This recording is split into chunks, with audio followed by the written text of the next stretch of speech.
Et si tu pouvais vendre tes airdrops avant même de les toucher? Ça paraît totalement absurde dit comme ça, et pourtant c'est quelque chose qui est déjà possible aujourd'hui. Et pire que ça, on ne parle pas juste de spéculer sur des jetons en pré-market comme on a pu le voir sur Aevo ou Hyperliquid par exemple, mais on parle bien de revendre des jetons avant de les toucher, ou même encore pire, de revendre des points. Oui, parce que tes points sur Eigenlayer, Camino ou encore Parcel ont une valeur avant même qu'ils aient une utilité. Aujourd'hui on va donc parler de Whales Market, le projet qui permet de faire tout ça. Et juste 30 secondes avant qu'on plonge dans Whales, demain matin à 10h je sors la deuxième édition de ma newsletter payante, et dans celle-là on discutera d'une petite update sur mon guide Tensor, de comment optimiser ta liquidité sur les projets de lending borrowing. Il y aura également la première partie de mon guide sur le multi-compte, et également mon tracker custom que j'utilise pour chasser les airdrops. Donc voilà, si tu veux recevoir ce mail, c'est directement le premier lien en description avec les archives interdites. Voilà, on est reparti dans l'océan à la recherche des baleines. Alors ici je suis sur la page principale, et ici voilà à quoi ça ressemble. On nous explique que c'est un marché qui permet de trader des points, du pré-market, ou encore de l'OTC, c'est-à-dire faire des trades directement avec d'autres personnes. Le site a une présentation plutôt sympathique et le logo avec la petite baleine et le loupio sur la tête, je trouve ça vraiment très cool. Et au niveau des couleurs, je pense que tu as compris qu'on est sur quelque chose qui va se passer sur Solana, mais pas que, parce qu'effectivement même si le projet a commencé sur Solana, aujourd'hui il est déployé sur plein de blockchains différentes. Alors bon, tout ça c'est pour la petite présentation, mais en réalité nous ce qui nous intéresse c'est de voir comment ça fonctionne et surtout comment on peut essayer d'en tirer avantage. Voilà donc l'application. Ici tu vas pouvoir voir qu'il y a trois marchés différents. On a le pré-market qui fait référence à des jetons qui ne sont pas encore sur le marché. Par exemple ici le Beeple, le Portal ou encore le W de Wormhole, qui sont du coup des jetons qu'on peut acheter en pré-market. En fonction des projets, on va avoir plus ou moins d'informations dessus, mais en règle générale, ce qui va compter, ça va du coup être la quantité de jetons. Les informations principales pour qu'un projet soit listé sur Whales Market, c'est tout simplement qu'on ait accès à la supply, et donc qu'on ait une idée, même si elle est globalement floue, du prix de lancement de ces jetons. C'est un petit peu le même concept que ce qu'on peut voir sur un Aevo par exemple, qui propose déjà des jetons comme Portal, Parcel, Blast ou encore le Shuffle. Et du coup, ce sont des jetons qui ne sont pas live. Et sur Aevo, ils vont du coup appeler ces jetons des pré-launch, mais il faut savoir que c'est exactement la même chose que le pré-market sur Whales Market. Et c'est exactement pareil sur Hyperliquid, là on va par exemple avoir le W de Wormhole, qui du coup ressemble à ça. Pour le coup, ce sont des indicateurs qui peuvent être utilisés pour avoir une idée du prix de lancement du jeton ou alors de sa market cap. Et dans l'idée, l'objectif c'est de permettre aux utilisateurs de trader ces jetons avant même qu'ils soient sortis. Pour le coup, c'est pas trop mon game. Et de mon côté, je m'en sers plutôt pour avoir une meilleure idée de à quel prix tel jeton va sortir. Alors évidemment, ça ne dépeint pas tout le tableau et on n'est pas sûr à 100% que le jeton va sortir à ce prix-là, mais ça peut donner un ordre d'idée qui est plutôt réaliste en règle générale. Voilà ici la charte avec le jeton de Starknet quelques jours avant le lancement, et on peut observer qu'il était aux alentours de 1,85$, pour au final un jeton qui a oscillé entre 1,65$ et 2,2$.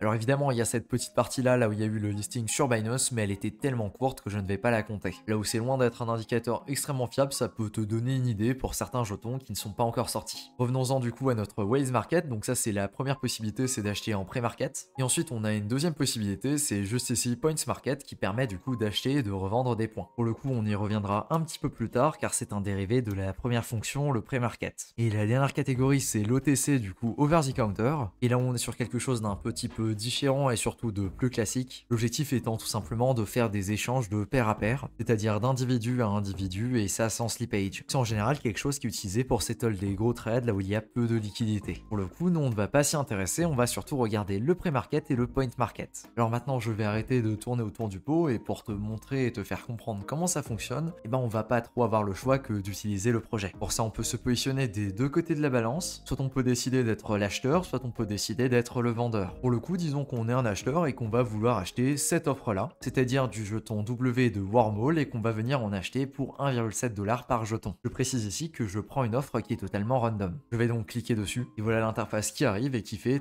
très peur. Alors je vais commencer par connecter mon wallet parce qu'ici on va être sur un trade qui va se passer sur Solana comme tu peux voir le petit logo juste ici. Et ici je vais pouvoir sélectionner la quantité de jetons que je veux acheter. Le bonhomme au total il en vend 2846, ce qui représente 4832 USDC. Mais ici le bonhomme a un mode qui s'appelle le partial fill, ce qui veut dire que ça peut être vendu à plusieurs utilisateurs. Ici pour le coup il y a déjà des utilisateurs qui en ont acheté, ils en ont acheté 177. Écoute, on va faire la démo et disons que je veux en acheter un, donc pour 1,7$. Je vais donc acheter de l'USDC, pour ça je vais passer par Jupiter. Impeccable, on va faire ça, tac, je swap. Et maintenant je peux valider, je vais cliquer sur Deposit 1,7 USDC. Mince, je viens de voir que l'offre doit être à minimum 10$, donc c'est pas grave. Donc disons qu'on va en acheter pour 6, ce qui fait 10,2. Je vais donc acheter ce qui me manque sur Jupiter, et je vais finalement réaliser mon dépôt juste ici. Donc ici on a toutes les informations qui vont bien. Je vais acheter 6 jetons Wormhole, je vais vais payer 10,2 USDC pour les acheter, et la plateforme va prendre 0,15 jetons Wormhole de frais, ce qui fait que je vais en recevoir 5,85. Je vais déposer, et je confirme. Parfait, donc je peux aller sur mon dashboard pour voir mes positions, et donc là effectivement on peut voir ma position sur le pré-market. Maintenant, comment cette affaire-là va se passer? Pour ça, on va regarder à droite et on va voir toutes les informations qui vont bien. La première information qui va nous intéresser, c'est ici le starting at. C'est tout simplement le moment du TGE, c'est-à-dire le moment là où le jeton va être généré et utilisable. Si demain Wormhole nous donne l'information que le jeton va être généré pour le 30 février, eh bien le starting at sera le 30 février. Et oui, je sais que le 30 février 2024 n'existe pas. Et ensuite, juste en dessous, on aura le closing at,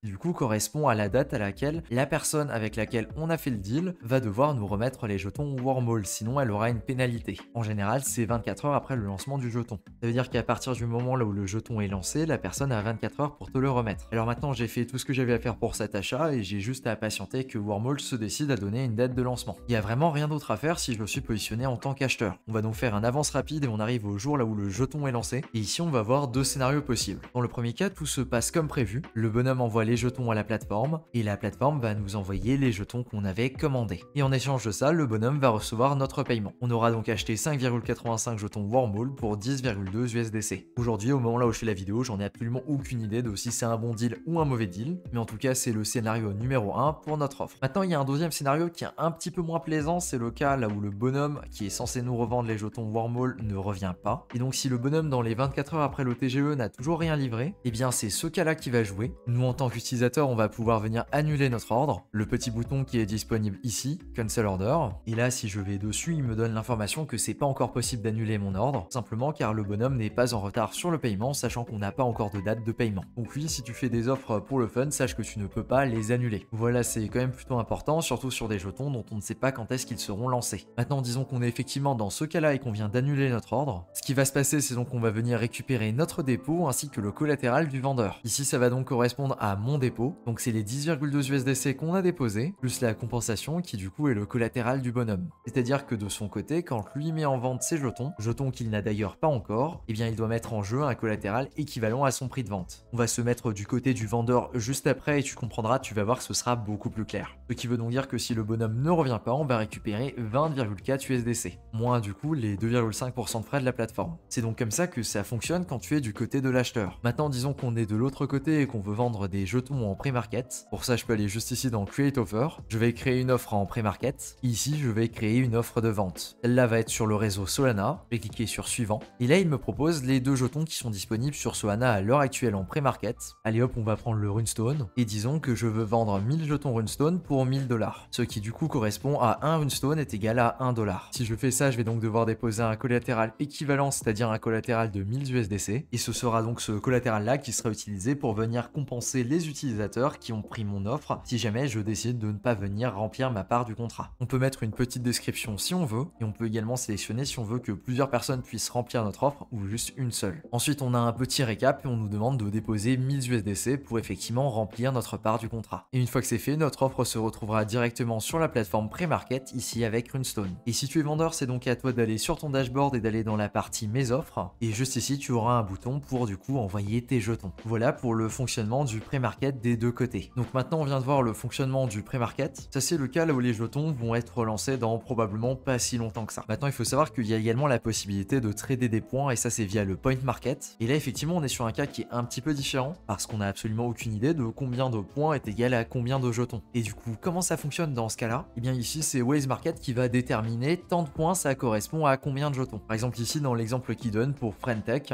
c'est un exemple random, il n'y a pas encore de jetons pour Friendtech. Et bien, ici, on serait dans le cas de figure là où il y a une offre à 5000 points. Et donc, Waze Market a calculé que le vendeur devrait donner 100 jetons. Pour le coup, j'ai pas trouvé s'il y avait une méthode de calcul exacte, mais je suppose que ça correspondra à la quantité de jetons qui sera distribuée lors de l'airdrop. Et ça, que ce soit un airdrop qui est basé sur un modèle linéaire ou alors un modèle avec des tiers. Il faut donc faire confiance à Waze Market dans ce cas de figure là. Et si on regarde le petit diagramme qui fait le récap, effectivement, c'est bien ça et c'est comme ça que c'est présenté. Ok, c'est très joli tout ça. Maintenant, c'est quoi les cas d'utilisation concrets? Parce que je sais que dit comme ça, c'est extrêmement abstrait. Alors, on va voir ce qu'on peut faire et pour ça, je vais te montrer Parcel, Camino et Eigenlayer qui est quelque part juste ici. Disons que tu es en train de farmer sur Parcel et qu'actuellement tu as 200 000 points. Et tu n'as absolument aucune idée de ce que ça peut valoir. Mais par contre, tu serais ok pour te garantir un minimum. Et ce minimum là, pour tes 200 000 points, tu estimes qu'il est à 500 USDC. C'est typiquement notre offre ici. En créant cette offre-là, tu t'enlèves une énorme partie d'incertitude parce que peu importe ce qui se passe, tu auras vendu tes points. Et donc le jour de l'airdrop, tu auras juste à venir distribuer les jetons qui sont équivalents à ces points-là sur Whales Market pour venir récupérer ton collatéral que tu devras avancer, plus les 500 $ de la personne qui aura acheté tes points. L'intérêt ici, c'est donc vraiment de venir enlever de l'incertitude. On passe de j'ai absolument aucune idée de ce que je vais recevoir pour mes 200 000 points à un discours qui est totalement différent avec je vais recevoir 500 USDC pour mes 200 000 points. Et ça peut donner des stratégies très intéressantes sur différents projets qui aujourd'hui ont des modèles à points. Et encore mieux, tu n'es pas obligé de vendre tous tes points d'un coup. C'est pas, disons que tu as 500 000 points, et bien tu peux très bien décider d'en vendre 200 000 et de garder 300 000 points pour toi. Mais là par contre, tu fais le pari qu'avec tes 500 000 points, tu vas générer plus de jetons que si tu en avais 200 000. Je trouve que c'est particulièrement intéressant et que ça met vraiment en place de nouvelles stratégies et de nouvelles choses qu'on n'avait pas l'occasion de voir avant. Et ici c'est pareil du côté de Camino, tu peux t'assurer un certain revenu minimum pour tes points. Ici par exemple sur Camino j'ai 120 000 points. Oui je sais c'est vraiment pas beaucoup. Et bien ces 120 000 points ici sur la première offre ils auraient une valeur d'environ 50 $. Et donc ça fait un minimum. Et à l'inverse si tu trouves que quelqu'un vend des points qui sont vraiment pas chers, et bien tu peux t'amuser à en acheter. Et en fonction du type de points il y a des offres qui peuvent être plus ou moins intéressantes. Par exemple ici sur Eigenlayer là on a un point est égal à 0,15 $. Si c'est quelque chose qui peut t'intéresser, je t'invite donc à te balader par ici et tu vas te rendre compte qu'il y a peut-être des choses à faire. Et ensuite un dernier point c'est que le projet a déjà un jeton, le Whales. Ouais je sais, très original comme nom. Il a la particularité d'être un jeton qui génère directement du revenu. C'est-à-dire que si tu possèdes du Whales, tu peux venir le stacker sur la plateforme et en faisant ça, eh bien il y a une partie des revenus de la plateforme, donc les différents frais qu'on a vus quand on s'est amusé avec, qui va directement être redistribué aux personnes qui stackent. Et aujourd'hui le Whales représente un projet avec une market cap de 77 millions de dollars. Bon, on est d'accord qu'il faut aussi dire qu'il est à son prime. Et je trouve que c'est super impressionnant pour un jeton qui a lancé il y a pas 2 mois. Voilà donc pour la présentation de Whales Market qui m'a été demandée de nombreuses fois sur Discord. Pour le coup, je trouve le projet très pertinent et il répond à une vraie demande. Il y a vraiment des gens qui veulent vendre leurs points ou alors des jetons en pré-market. À ma connaissance aujourd'hui, c'est vraiment le premier projet qui s'est positionné là-dessus et j'ai l'impression qu'ils le font de la bonne façon. En effet, là maintenant tout de suite, si tu me demandes, je verrai pas trop ce que je changerais en fait. Parce que quasiment toutes les fonctions dont on pourrait rêver pour ce genre de plateforme sont là, sauf certains jetons et certains points qui ne sont pas encore dessus mais qui sont déjà annoncés et qui devraient pas tarder. Je pense par exemple au jeton de margin fee, et pour aller plus loin et pour nommer un chat,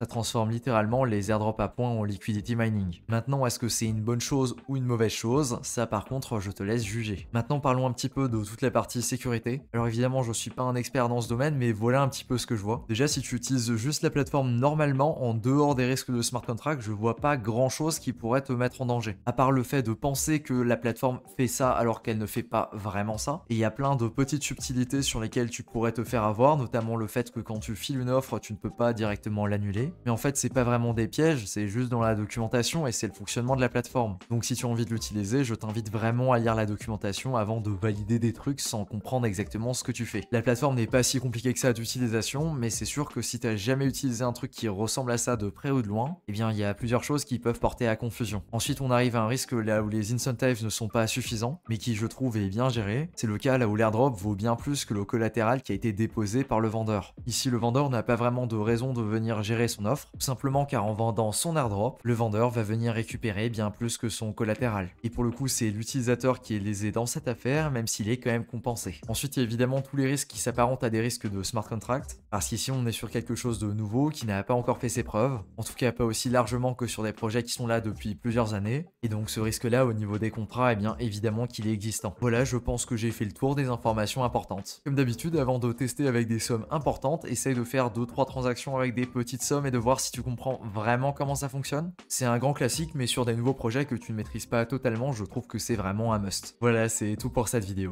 Merci à toi de ton attention et sur ce, je te dis à plus pour une prochaine. Ciao.